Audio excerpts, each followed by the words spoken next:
Hello, welcome to the fourth lecture in the series of creativity. We are trying to develop some concepts about how we can teach creativity in classrooms. Let us have a quick recap. We have seen in the very first lecture that creativity is something to do with novelty, value and being unusual. To be unusual, we have to escape from routine. That is, we have to do things in a different manner, in a very purposeful manner, in very conscious manner. One of the way which we have told in the last lecture as a passing by remark was that in order to be creative, what you have to do is that you have to do something which is different from the way you are doing it in the normal manner. So, there are two tools which we use. One is called provocation, that means purposely finding ways of doing things in the unusual manner.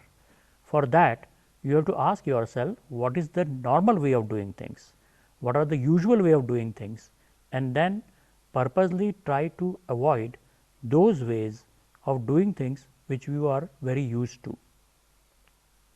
This is called provocation. But the way you do the kind of thing which you arrive at by provocation are normally useless, because they are full of unrefined things. So, in order to refine, we use the technique called movement. Provocation and movements are the techniques which we are going to see in the future lectures. But in order to make sense of what is being told, it is important to know what movement and provocation are all about. We have seen that there are sources of creativity. These sources are innocence, experience, tuned judgment, chance, mistakes, release, lateral thinking and style. One of the techniques which we have learned so far is called the use of 6 thinking hats. Thinking hats are modes of thinking. There are 6 colors associated with 6 hats: white for information, red for thinking in an instinctive manner, black when you want to caution, when you want to use caution, when you want to think negative, then we use the black color thinking hat. Yellow is for optimism, green is for creativity and blue is for management.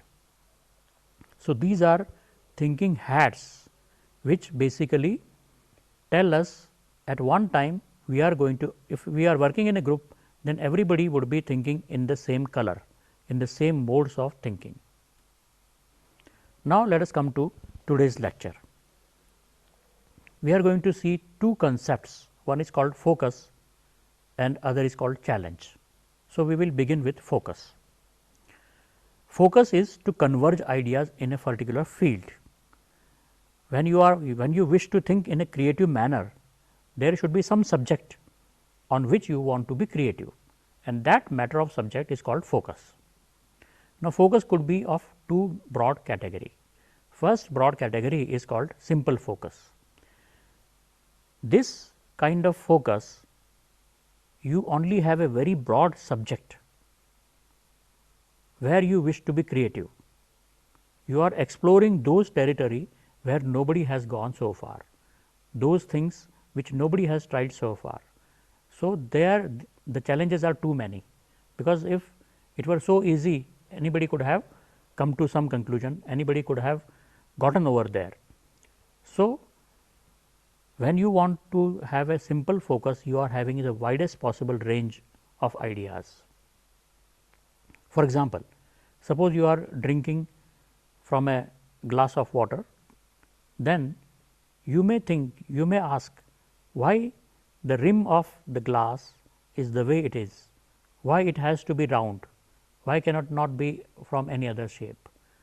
It can also with the movement you can think about the idea about a detachable rim. Suppose the water you are drinking water from a glass and the rim is made of something which you can take out and throw. So, that way your lips are touching that part of glass where nobody has touched it, because the rim is detachable. So, that way you can avoid infection. It can be good for the purpose of safety or hygiene. So, this is the kind of idea which nobody has thought so far. Nobody thinks in this particular manner so far. So, these are the virgin territory where no one has gone. Similarly, we can also think about when you are waiting for your turn in a queue at a railway platform or at an airport, you are waiting in a line in a queue, and for your entertainment some TV screens are there where some movies are being shown, but you are not able to, you will not be able to listen to the audio, you will only be able to listen to the video or see the videos. So, that way the purpose is not solved. If you are watching a movie without the audio, you may be just watching the pictures which are moving. So, can we not think about silent movies which does not require any dialogue, which does not require anything else, and in a silent manner it is propagating the ideas. So, this is the kind of new idea which comes up, that we not reinvent the movies for to be shown at the places where long queues are there and where so much of noise is there that people will not be able to understand the audio. So, these are the new ideas, these are the new concepts, these are the new application areas in which people are highly creative, people can be highly creative, people can have the widest possible scope for application of mind. We can also be creative in some part of the process. A process is there, you can concentrate on one part and focus on that particular part and see whether this particular part of the process can be quicker, or it could be cheaper, or it could be easy to implement. So, when we do that, we are having a simple focus. So, simple focus means widest possible focus. There is a difference between simple focus and pause. We have seen the concept of pause, creative pause, that whenever you are doing things in a routine manner, you will not be able to be creative unless you stop for some time and have a pause. So, what is the difference between pause and focus? When we are pausing, we are showing willingness to stop, to break from the routine activities and stop for a moment, and then this is it, this is just a stop. You are not doing any, you are not taking any efforts on a particular point, on a particular focal point. Focus is a deliberate effort in order to pick a particular focal point, a focus or a subject of creativity. Now, how do we do simple focus? First thing is that you notice a focal point. You may be paused, you might have paused and you just notice a thing which reminds you that this is the area where we can have a lot of improvement, where we can be where we can be creative. Either you do it there and then, develop the idea there and then, or you may postpone it for some future point where you will be undertaking the activity of being creative. Second stage is to develop the idea to a pre-test level or to a preliminary level, where whatever focus point you have had, you develop it.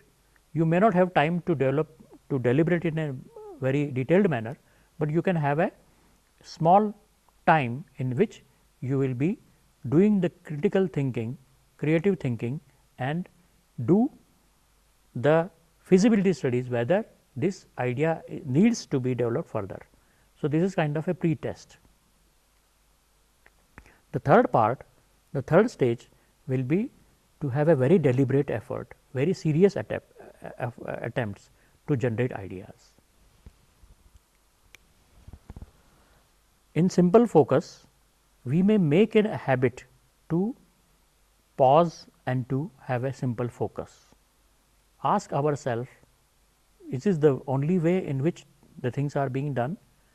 There is no need to do anything specific, but it may be a good habit to develop as to pause and to apply simple focus on everything, anything which we do in our daily life. It may be of immense reward. It may be immensely rewarding if you develop something just like that. Maybe you will be able to do things which nobody has done with very little effort. For example, a person was waiting at a bus stop. He had a small piece of wire in his hand, and he was putting on his finger. Mindlessly he was just putting that wire around his finger, and he suddenly saw it. It had a shape like that it was wound over his finger, and that gave the idea of paper U-clip, whatever you see.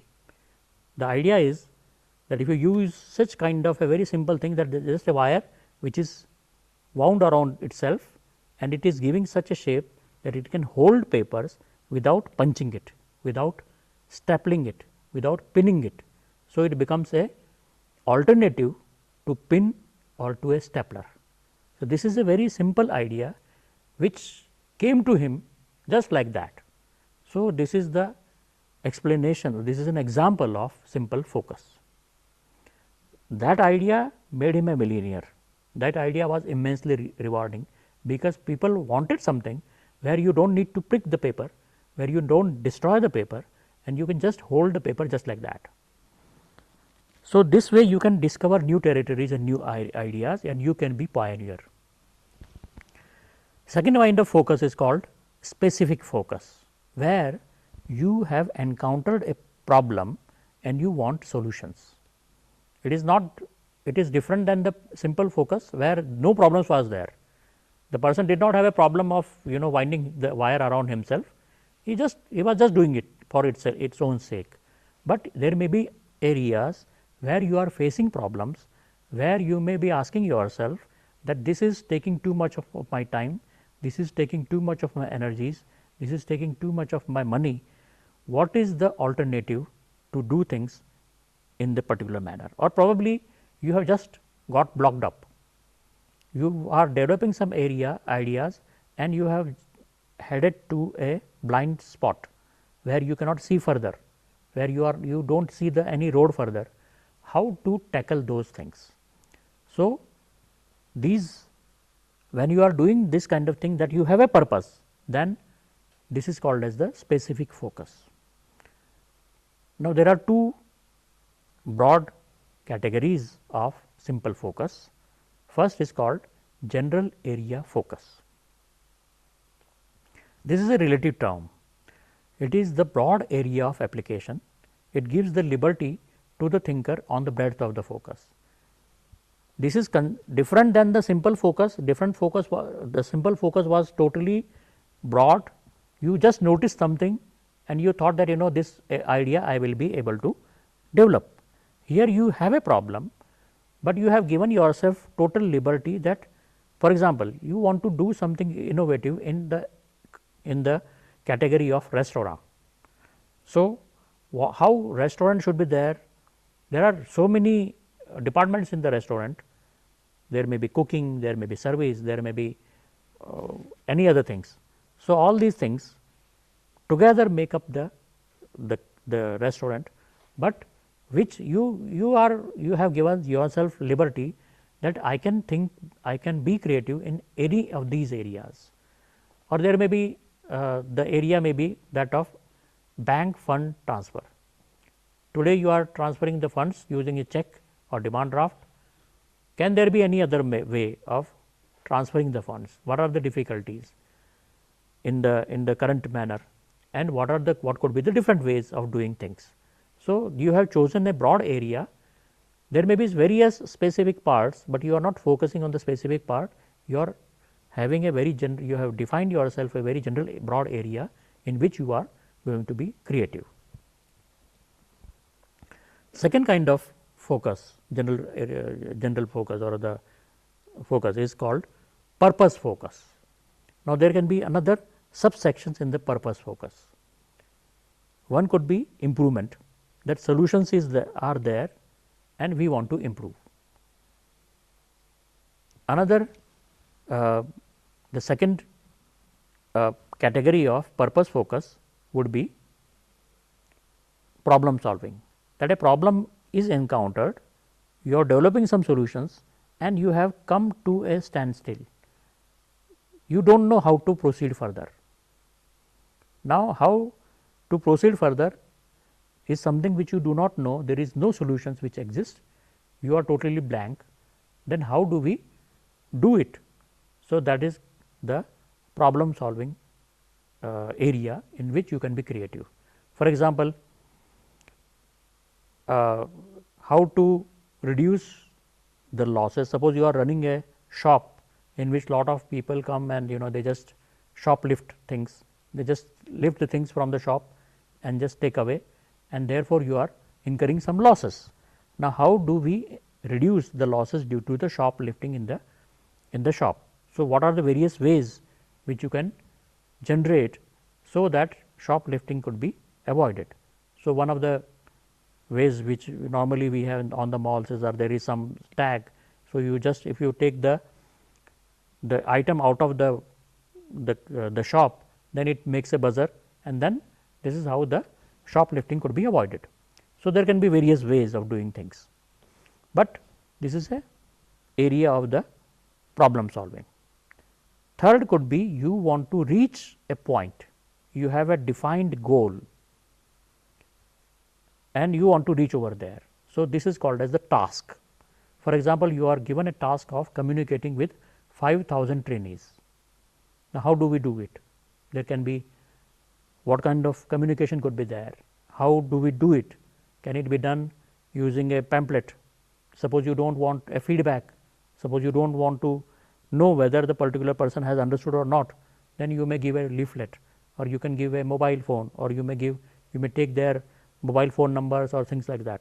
So, if you have to reach to 5,000 trainees, how do we do it? There can be number of ways of doing things. It will be constrained by your budget, it could be constrained by the technology, it could be constrained by the locations where you are there.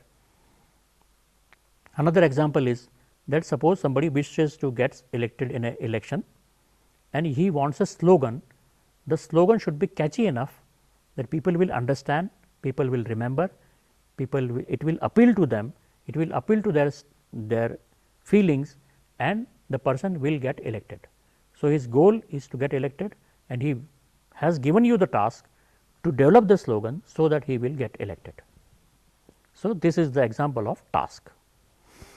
Fourth area of purpose focus is opportunity. These are the high return solutions.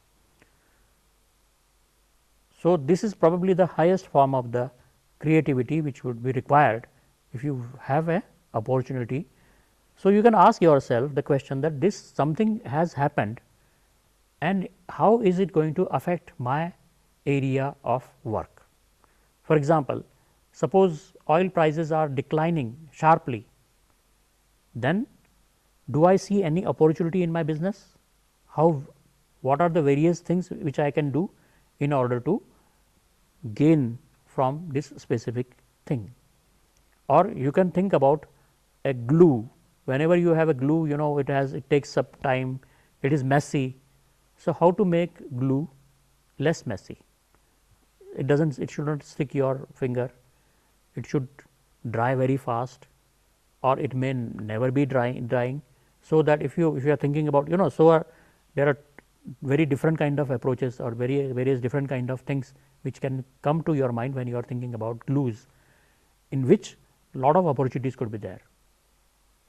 When you use the carbon paper, where you put it below your front page and then you sign something and then it gets impression on the page below it, but then it becomes messy, it blackens your hand. So, how to develop a paper or device which does not blacken your thing. So, you can devise some component, some chemical which you can put on the back side of the paper on which you are going to sign, and it may be transparent, it may look transparent or it may have some color, but it does not blacken your hand, it does not mess up with your hands, and when you just sign it, the impression is there on the page below it. This is the kind of new area people may be willing to pay for such kind of innovative ideas. Now, what are the various occasions on which we need to focus? When should we focus? First area is that when there is a defined need, a specific need is there and you want to develop some solutions, just as we seen in our previous part that some problem is there and you want to solve a problem. So, a defined need is there and it may be either you have got stuck up over there or there is a very desperate need to improvise, because otherwise you are losing the business. Second occasion could be a routine thing. Make a habit to routinely revise everything which you are doing, routinely revise all the processes which you do, routinely revise or review the product which your company is making, routinely do this kind of review, so that you are changing things before the need has arrived. So, in the first case need was there, in the second case there was no need, but you are doing it in a routine manner, and this could be a habit for you. Third area is called idea sensitive point. These are the high impact critical sensitive areas in which, suppose you make some improvement, a small change would have a very large impact. This is called critical point or sensitive point or high impact point. So, if you can during your review, suppose you wish to make a leap change because of certain needs, then you may be looking at idea sensitive points across the processes which you are doing, across the products which you are doing, and then locate those areas. So, you may be hunting for idea sensitive points. Fourth occasion is Vim, just simply pause and a simple focus. It is different than routine, it is something which has you have made a habit to observe your own activities, observe things around you and get inspired from whatever comes on your way. So, this is which we call as the Vim in a simple manner. Now, multiple focus.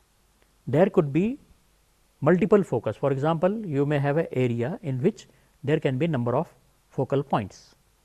For example, suppose you are working on bus service, there could be number of focus point. The focus point could be comfort, that your bus service should be comfortable, it could be safety, it could be cost, it could be route in which the bus has to go, it could be convenience. Now, many a times what happens, these various focal point may have the overlap. For example, comfort and convenience may be overlapped. There may be some areas in which you can be comfortable as well as you can be convenient, or it may be dependent on one another. Safety and cost may be interdependent. In order to be more safe, probably you are incurring more cost. So, either you want to be safe or you want to be cost effective. So, these are the various trades off which we can encounter. So, these are various multiple focal point. We try to find a focus which is so good that it serves more than one purposes. So, multiple focus, and then we are trying to find a solution which will serve more than one focal point. Alternatives focus. Sometimes we can define problems in a different manner,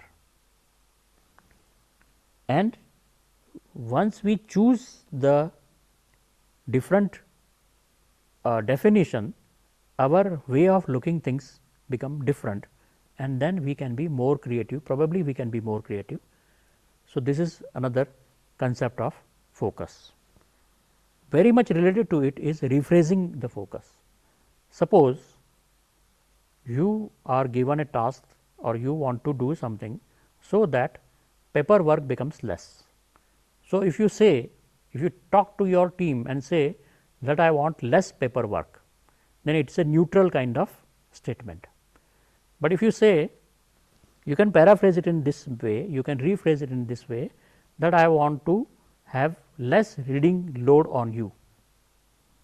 I want to do less paperwork, and suppose I say that I want you to read less so that you will save more time for your more creative work, for your own recreational activity, for your leisure activity, or for other activities.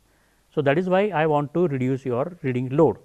So, it is a different focus, it is a, and the people who are the beneficiary would like it more, that okay, my work has become less. So, let us be, it may motivate him. But suppose you say the same thing, you want to have the less paperwork, you can also say it in this way, that I want to have less communication occasions between your various colleagues. Then probably they will think that you are trying to divide the employees, you are trying to have, you do not want the employees to come together, you do not want them to be together, so that they would plot against you or something like that. So, this could be a area of alarm for them. So, saying the same thing, talking about the same thing in different manner can either motivate people or can demotivate people, or it can have, just by choosing the right words or wrong words, you can make things in better or worse. We will come across this area again when we will be talking about the ideas and idea fan in the next few lectures. Now, whenever we have the focus, when we want to have our creative consultant to focus on some point, how much information should be given? Do we give sufficient information? Do we give less information? Do we give too much of information? How much information should be supplied when you are thinking in a creative manner? Now, if you give too much of information, maybe they will have too much to process, and probably it will make them less creative. Too much of information makes them have less liberty, and if you give too little information, probably they may not understand the problem and they may come to a solution which you do not want. So, too little information makes the creative exercise less efficient, and too much of information also makes it less efficient, because you do not have the liberty. So, it is suggested that you should supply as little information as required. Do not give too much of information, give just little information, so that the problem is just defined. And whenever the consultant or the thinkers wants to have more inputs, you can supply as and when needed. This takes us to the second concept or second topic of today's discussion. It is called challenge. What is challenge? Challenge is very simply, you are questioning the existing practice. Why it is done this particular way? Why cannot be done in any other way? So, this is when you ask such questions, that why do we do in this particular manner, or are there any other ways of doing things, then you are challenging the thing, and this is in creativity, challenge is a very important topic. I am not using the word concept, because concept is a reserved word. So, I will call the topic as topic, not as concept or ideas. So, challenge is an important topic. Now, whenever you ask a question, why do we do this particular way, this particular thing in this particular way, you will get answers. Some answers could be like this, that this is the way it has got developed. Earlier this was the situation, then we improvised it and this became the practice, and then further we improvised it and this become this thing, and then this is called as a historical answer, that history has it that this is the way things are done. Or it could be a logical answer. When you say why do we do things in this particular manner, An answer could be that there is a logical connection, that there are certain things which must be protected, must be valued, are self evident truths, are not questionable, are totally understood, there is a consensus about it, and therefore, the direct consequence of those things is that we have to do this thing in this particular manner. So, this is called as the logical explanation, that there is a logic, there is a logical necessity of doing things in this particular manner. Or another answer could be that of economics, that we can do it in number of ways, number 1, number 2, number 3, number 4. Number 1 is the current practice, it requires least number of people, it requires least cost on the company, it gets most benefit, it takes least time, things like that. So, the cost of this particular activity, this particular process is the least, therefore, we have chosen it. Alternative ways are more costly, therefore, we are not doing it. So, these could be the various, probably there could be more than these kind of answers, but we can say that basically these are the broad categories of answer.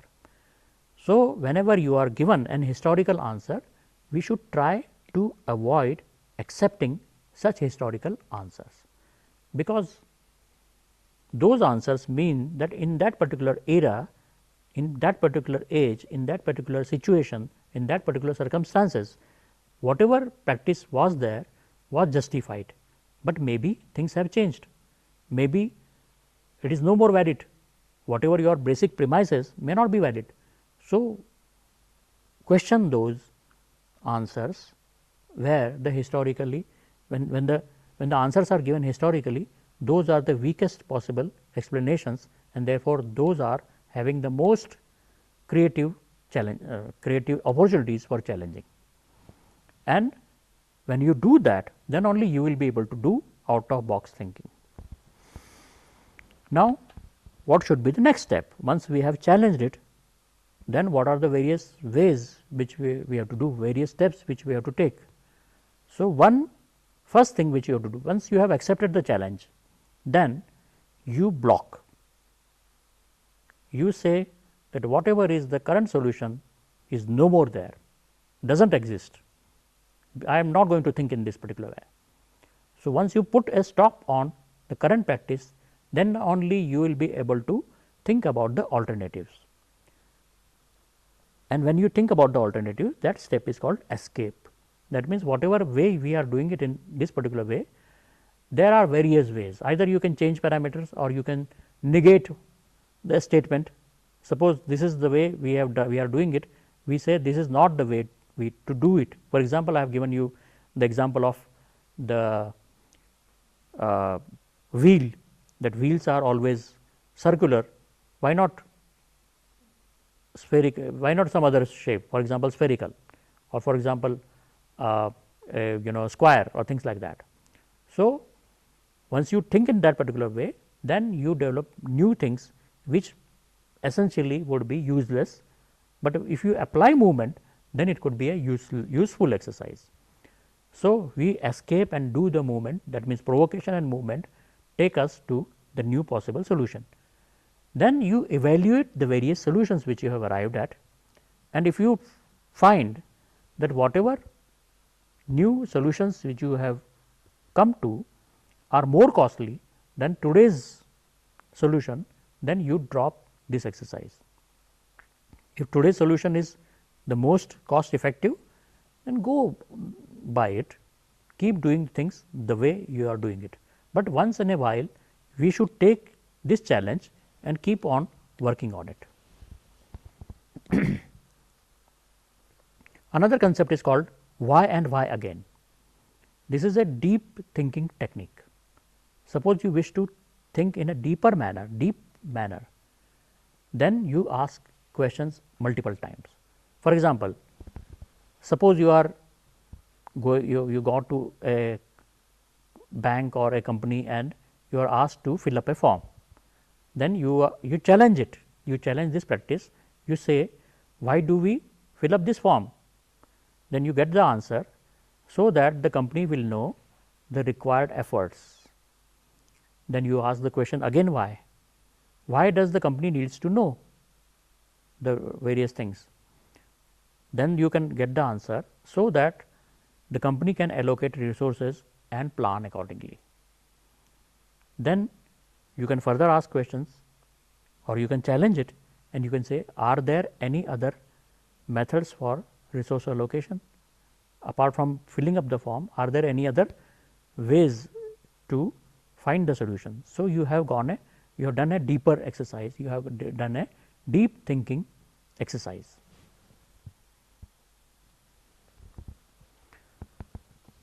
Continuity analysis. Whenever we challenge, then it is mostly met with resistance. Why do we do it in this particular way?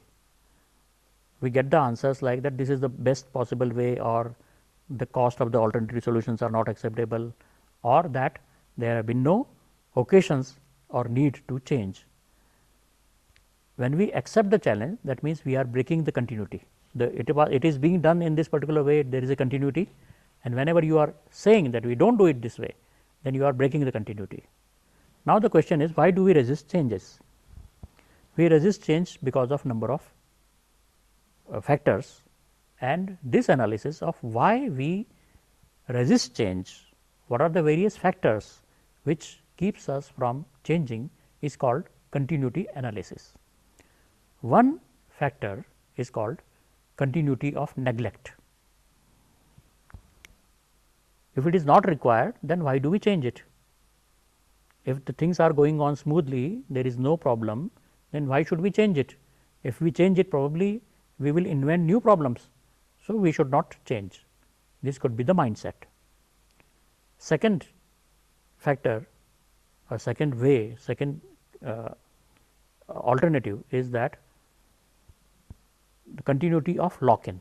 This is called as the continuity of lock-in. Continuity of lock-in means that so much of webs of relationships have been made, so much of interdependence has been established, that if you want to change it, then it will collapse, the things will collapse, the system will collapse, and then these interrelationships, these webs of relationships which has been developed, they will collapse, they will get disturbed. So, let us not do it. This is called as the locked in. Just like a tent, it is supported on by various strings. If you just cut one string, it will tilt, it will go down, it will collapse. So, similarly, in a system, in a company, in an organization, suppose you change something, so many people are there, so many tasks are there, so many designations are there, they may get disturbed, and that is what you do not want to do, and therefore, we resist the change. For example, QWERTY keyboard, the kind of keyboard which you see it in this thing, they are basically devised when the typewriters were there. When the typewriters were there, whenever you press a key, a key would come, it would jump on the paper, and suppose you are typing very fast, then the time which takes for the key, for that hammer to go over there, it may get tangled. So, if you type very fast on a mechanical typewriter, you are likely to have the problem of mashing up with this thing. So, the speed of a mechanical typewriter is limited. So, in order to limit the speed, so that not many of them will get entangled, therefore, such arrangement was made, so that frequently the letters which are used more frequently are on a particular finger, and they are distributed in this particular manner, so that it is slowed down. Now, we have moved ahead, nobody uses the mechanical typewriter. All the typewriters, when the keyboards were devised, since we wanted to accommodate those people who were used to the mechanical typewriter, therefore, the same QWERTY keyboard is there in a computer, so that the people who have learned the art of typewriting, they would be able to use the same keyboard. But is there any need? The specific problem which was there with the mechanical typewriter is no more there. So, why should we not reinvent the typewriter? This is the question. Again, the answer could be the cost of training would be too much, therefore, we are not doing it. And an artist, for example, another example is that of an artist. He limits himself to the specific style in which he does the painting. So, these are the areas which we call as the lock in, continuity of lock in. Then there is a continuity of complacency, the change is costly. If you want to change it, the change would be more costly, therefore, we are not doing it. Then there is a continuity of time sequence. Basically, the idea is that whenever new information comes in, you have to accommodate it.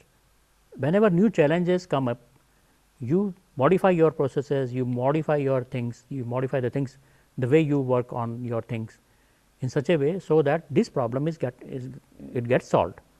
But when you find that particular solution, you may probably have missed the big picture.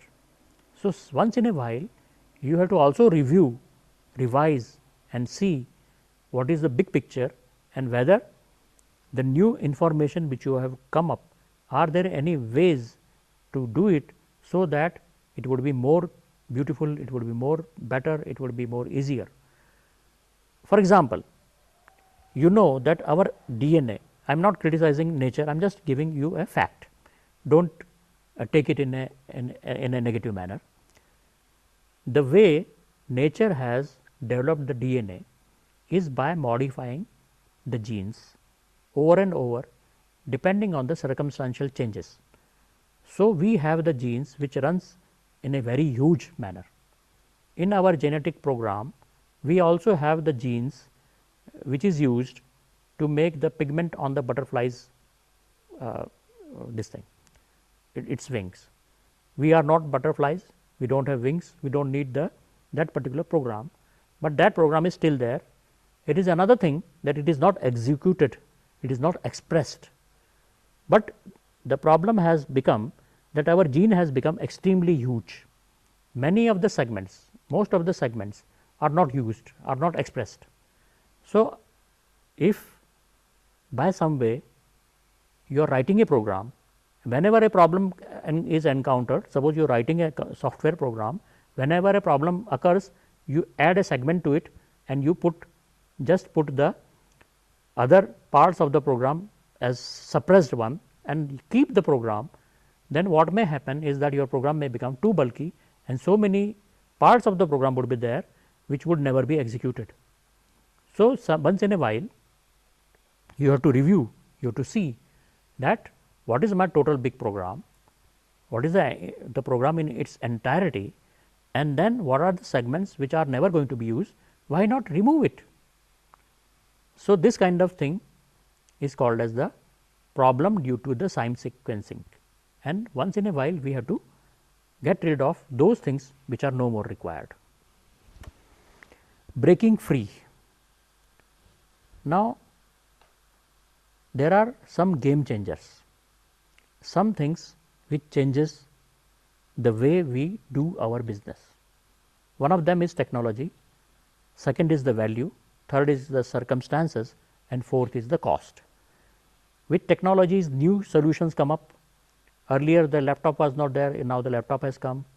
If the laptop has come, are there any ways in which my business style is going to change? This is something which we have to keep checking.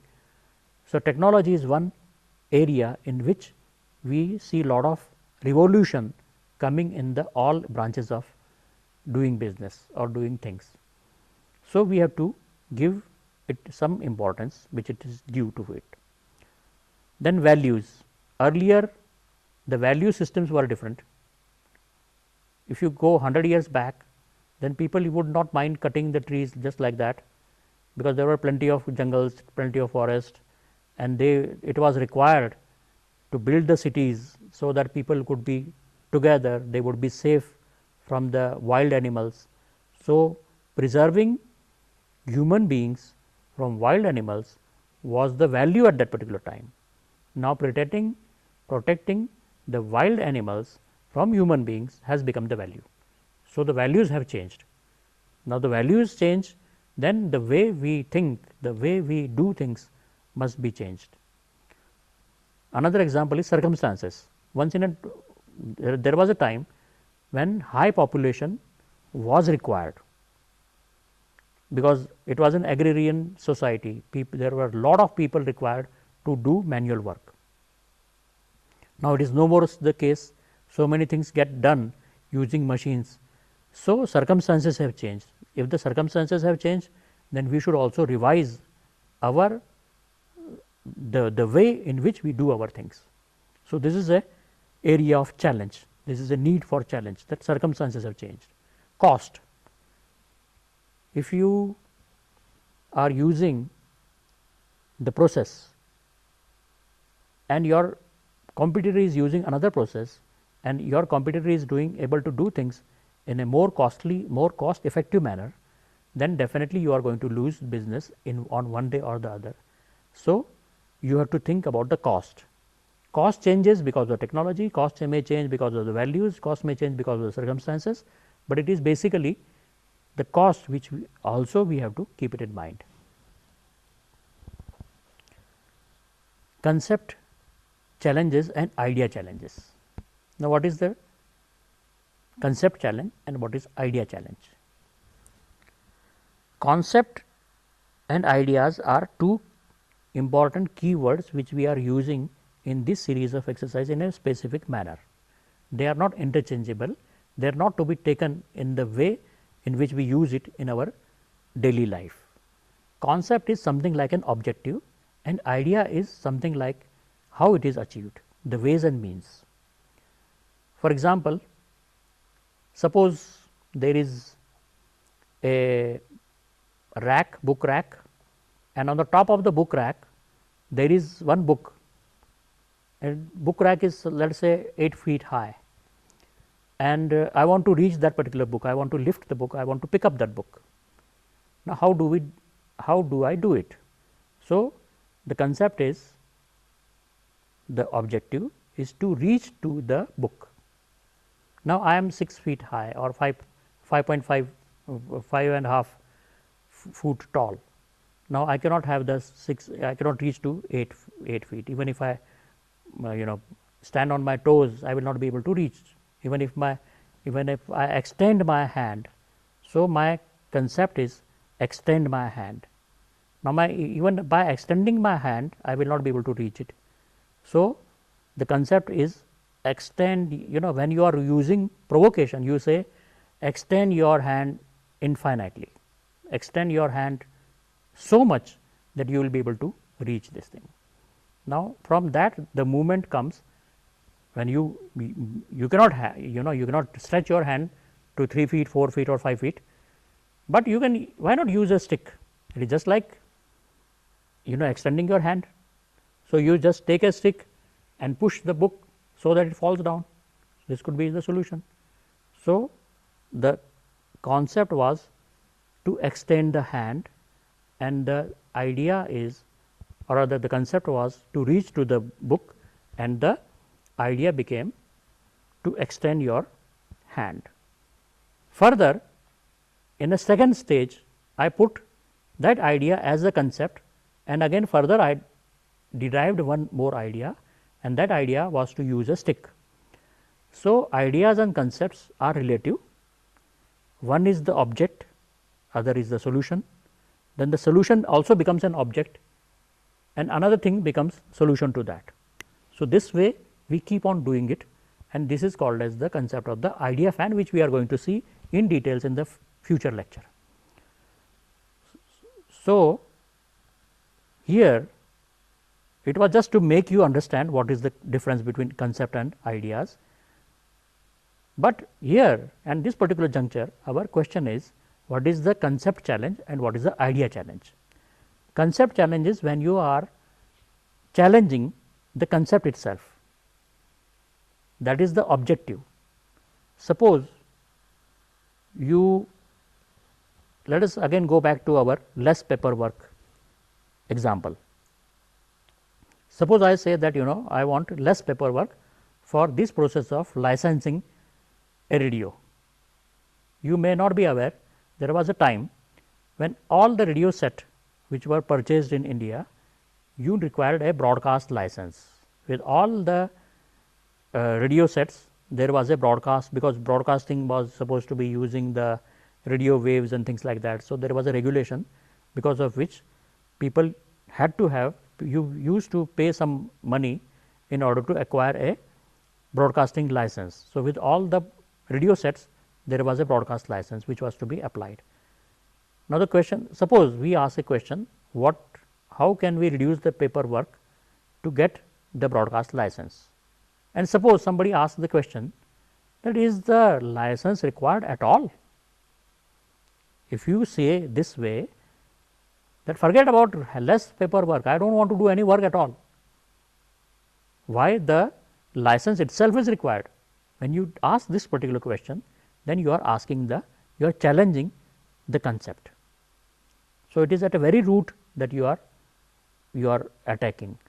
If you are attacking the concept, then there would be no, and if your answer is yes, there is no need for having the broadcast license, then there would be no question of reducing the paperwork for getting that particular license. So, therefore, when you challenge the concept, the idea becomes subsidiary, the idea becomes secondary. Now, there are shaping factors. Whenever we think, there are certain shaping factors which shape our style of thinking, which changes the way we think. When you are aware that there are factors which change your way of thinking, then you may be also challenging those shaping factors. The shaping factors are dominating concept. Some concepts are very dominating. For example, suppose you say that I want to reduce the pollution in the city, then your dominating concept would be, use the vehicles emit so much of pollution, therefore, do something so that pollution is reduced. So, that is a concept which comes first in your mind. So, that is or sometimes it becomes so obvious to you that you never challenge it. Let us not go into whether the pollutions are too much or otherwise. Let us think about some other things. When you think that way, then you are challenging the dominating concept. Then there are certain assumptions which we take it for granted. Assumptions and dominating concept, there is difference. Dominating concept is a concept, assumptions are basically some circumstantial parameter, and they may also be challenged. For example, suppose there was a question in the examination in which some narration was given about a person who is climbing the mountain or something like that. Now, we always assume that whenever a person is climbing the mountain, it is a male. It is something which has got inherited into our system. That certain tasks, suppose somebody is cooking, then we inherently feel without any biases, without any conscious biases, that it is a lady who is doing it. Suppose somebody is wearing a sari, then we assume that it must be a lady. So, these are the assumptions. Now, can that also be challenged? Can these things also be challenged? This is something, in order to be more creative, you can also challenge these shaping factors. Then there are boundaries within which you have to work, rules of land, protocols. These are the things which have been understood, which have been accepted by everybody. Can we not challenge those? So, there is something which you can keep it in mind. Then there are essentials factor. For example, some things we never compromise, safety. Now, suppose there is certain feature in a machine or in a plane or something like that, which requires safety, but you are in a war zone, you are in an area where you can also sacrifice human life. There may be circumstances in which you may also be sacrificing the human life, but if the machine which you are using does not allow you to sacrifice the life, probably you will never win a battle. So, safety could be also challenged in a specific circumstances, even though it is an essential factor for most of the time. Then there are certain things which you cannot do. Just as you have boundaries, you have avoidances. Boundary means whatever you can do is called boundary, and whatever you cannot do is called avoidances.